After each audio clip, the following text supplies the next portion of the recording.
He thanked me for cleaning the room. Not casually, not distracted. He said it like I'd done this before. "Appreciate it," the man murmured from the bed. "Night staff never gets the credit." I looked down at the chart clipped to the footboard. My name was written at the top. Evan Marsh, room 4B. My stomach dropped. I wasn't a patient. I was the janitor. And I wasn't supposed to be on the 4th floor. I'd started the job 2 nights earlier at St. Mercy Regional, the kind of hospital that never quite sleeps. Even at midnight, its windows glowed unevenly, some dark, some lit, like the building was watching itself. I needed the work. Rent was overdue. Pride didn't matter. A man named Greg from Environmental Services met me near the loading entrance.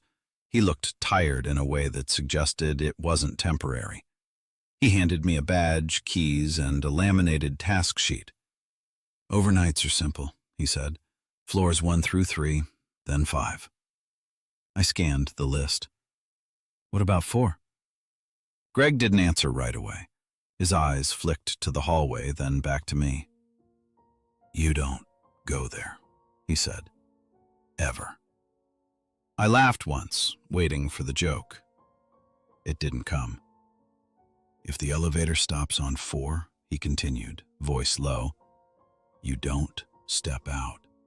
If you see the stairwell marked 4, you keep walking." "What's on it?" I asked. "Doesn't matter," Greg said. "It's not on your route." That was the end of the conversation. The hospital at night felt hollowed out. My cart rattled softly as I worked, mop water sloshing, lights humming overhead. Machines beeped behind closed doors. Somewhere far away, someone coughed. Floors 1 and 2 passed without incident. On 3, the air felt colder. At the end of the east hallway, I saw the stairwell door. A red sign on the wall read, "Stairwell 4. Authorized personnel only." Through the narrow glass window, I could see light. Not emergency lighting, not spillover from another floor. Bright, steady, fluorescent light. Something moved past the glass. Slow. Close. My cart rolled to a stop. I remembered Greg's voice. "You keep walking." So I did. The elevator waited at the end of the hall. The call panel showed floors 1, 2, 3, and 5. Between 3 and 5, a strip of gray duct tape covered the number 4. The tape was old, creased, pressed flat by fingerprints. When the elevator arrived, the doors opened with a soft chime. Inside, the button panel gleamed. The 4 was there, untaped, clean, like it had never been hidden. The doors began to close. For a moment, I had the uneasy feeling that if I didn't step inside, the elevator would go up without me and stop where it wasn't supposed to. I stepped in and pressed 5. As the doors slid shut, my reflection stared back at me, pale and tight. And behind my face, in the brushed steel, the number 4 seemed to glow just slightly brighter than the rest. I didn't look at it. I just listened as the elevator started to rise, 1 floor at a time. By my 3rd night, I stopped expecting the hospital to feel empty. It never did. Even after midnight, there was always movement. Not people, exactly, but evidence of them. Warm coffee cups abandoned on counters, chairs turned slightly like someone had just stood up, machines humming behind closed doors. What bothered me was how often those signs came from places I wasn't supposed to clean. I found my first trash bag marked 4A in the loading area. White plastic, red biohazard stripe, handwritten in thick marker. I stood there staring at it longer than I should have, waiting for the number to make sense. It didn't. The second time was laundry. A cart rolled down from the service elevator stacked with folded sheets. The barcode tags were old, faded blue ink curled at the edges. S T. Mercy, floor 4. I checked the time. 2:17 a.m. The cart was still warm. I asked a nurse about it near the end of my shift. She was charting at a computer, eyes rimmed red with exhaustion. When I mentioned the 4th floor, her hands froze on the keyboard. "That's not environmental's responsibility," she said flatly. "I know," I replied. "But the laundry." She stood up so fast her chair tipped backward. "You shouldn't be touching anything from there." "From where?" Her mouth tightened. "From any floor that isn't on your list." She walked away before I could ask anything else. That night, the sounds started. Call buttons chiming faintly above me when I was on 3, the squeak of bed wheels rolling overhead, slow and deliberate. Once I heard a voice over the PA, muffled, calm, cut off mid-announcement like someone had yanked the cord.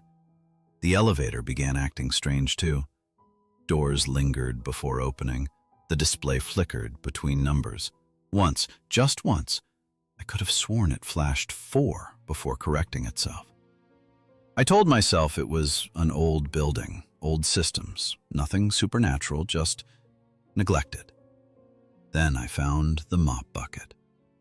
It was tucked into a supply closet I hadn't checked before. The door cracked open like someone had forgotten to close it.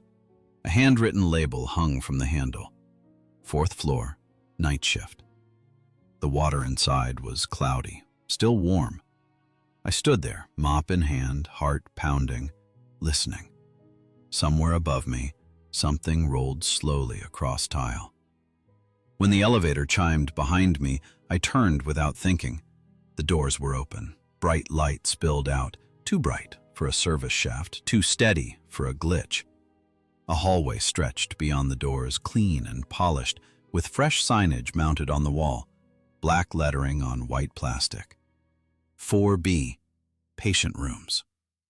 And before I could step back, the elevator began to close, as if inviting me to decide. I stepped out before I could stop myself. The elevator doors slid shut behind me with a soft, final sound, and I was alone on the 4th floor. The hallway was spotless, too spotless. The floors shone with a fresh, waxy gleam, reflecting the fluorescent lights overhead. The air smelled like antiseptic and something faintly sweet underneath, like flowers left too long in water. The signs along the wall were old, thick plastic, slightly yellowed, but recently cleaned. 4B, patient rooms. 4C, nursing station. The lettering was crisp, as if someone cared about presentation. Doors lined both sides of the corridor. Some were closed, others stood slightly ajar. I heard breathing. Not labored, not urgent, just slow, steady breaths coming from behind one of the doors. I approached it without meaning to. The room number read 4B17. Inside, a man lay propped up in the bed, hands folded on his chest. He looked healthy, color in his cheeks, eyes clear, but something about him felt unfinished, like a sentence that had stopped mid-thought. "You're back," he said gently. "I'm not supposed to be here," I replied. He smiled faintly. "They always say that at first." The room held old equipment, a heart monitor with a green-tinted screen, a metal 4-stand, a clipboard hanging from the foot of the bed. No touchscreen displays, no tablets. The chart caught my eye. It was thick, too thick. The top page listed the patient's name, but beneath it were dozens of forms, progress notes, medication logs, test results, stretching back years. None of them ended. No discharge date, no resolution. "They told us this floor would be temporary," the man said, watching me read, "just until things stabilized." I stepped back into the hallway. Other patients were awake now, doors opening, faces peering out. They looked calm, curious, relieved. One woman reached out as I passed, Her skin was warm. "Did they fix the exits yet?" she asked. At the nursing station, I found the file cabinet. Every folder was stamped in red ink. Reassigned. Inside, I saw names, ages, conditions that never improved enough to move on, but never declined enough to be called dead. Then I found my own chart.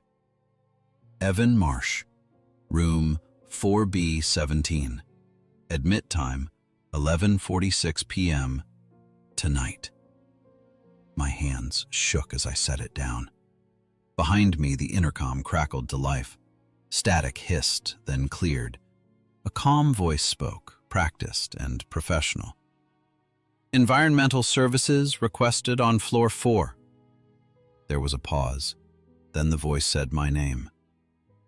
I don't remember leaving the nursing station. One moment I was staring at my name on the chart. The next I was somewhere else on the floor, moving without choosing to.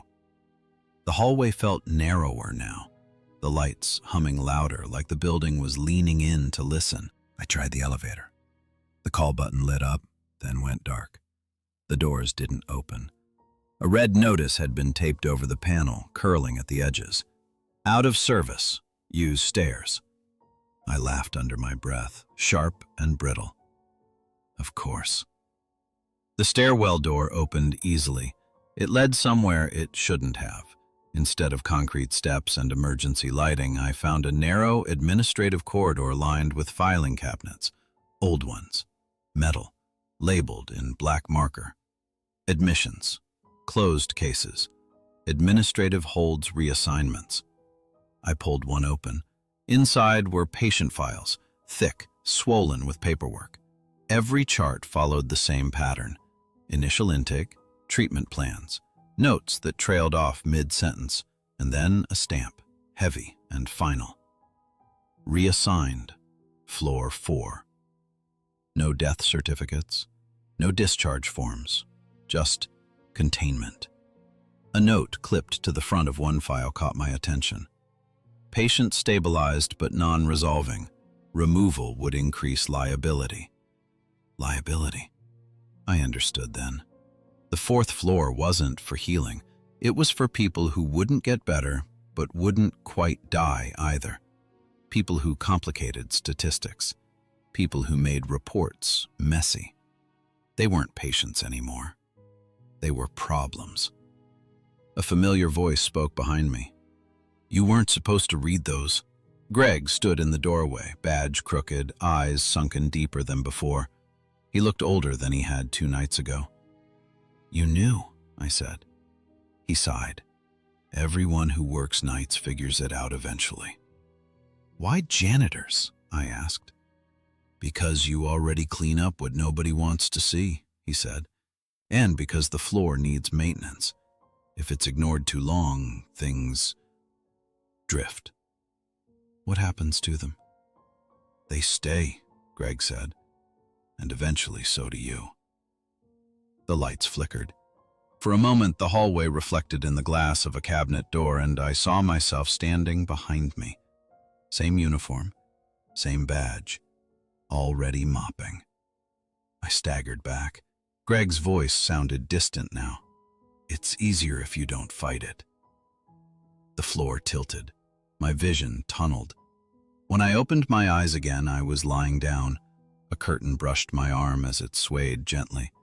I smelled antiseptic. I heard a heart monitor beep. I lifted my wrist. A plastic band circled it, snug and official. Evan Marsh, room 4B17. I didn't panic when I woke up. That was the first thing that scared me.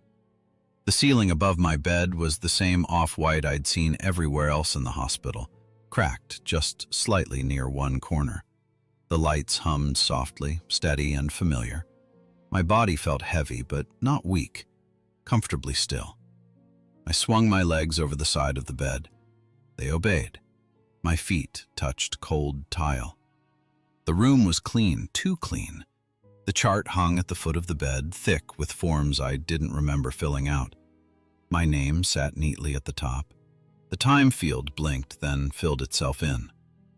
On shift.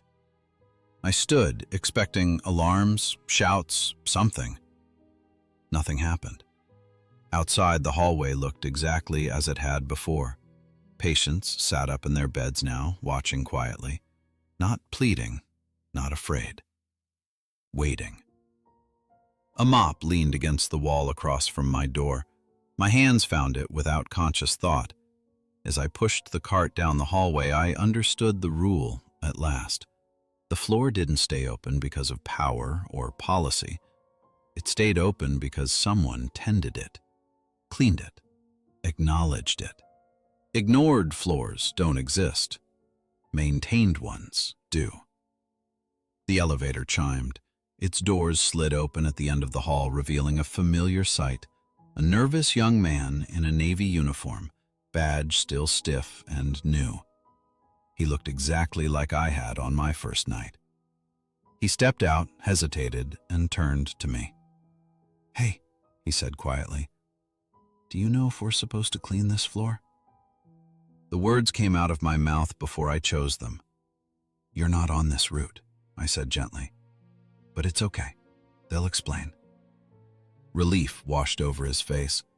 The elevator doors closed behind him with a soft sealing sound.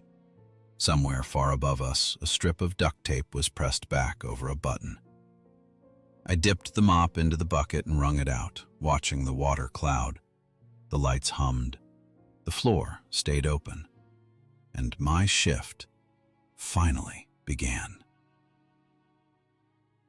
If you enjoyed this story, take a moment to let me know. Hit like if the fourth floor still stuck with you, and subscribe to Campfire Horror Stories if you want more slow burn horror about night shifts, forgotten places, and rules that exist for a reason. New stories are uploaded regularly, and subscribing helps this channel grow so I can keep telling them. And before you go, check the comments. Tell me what you think was really happening on that floor, and whether you would have stepped out of the elevator when the doors opened. Thanks for listening. Just remember, some places don't close. They just wait for someone new to take the shift.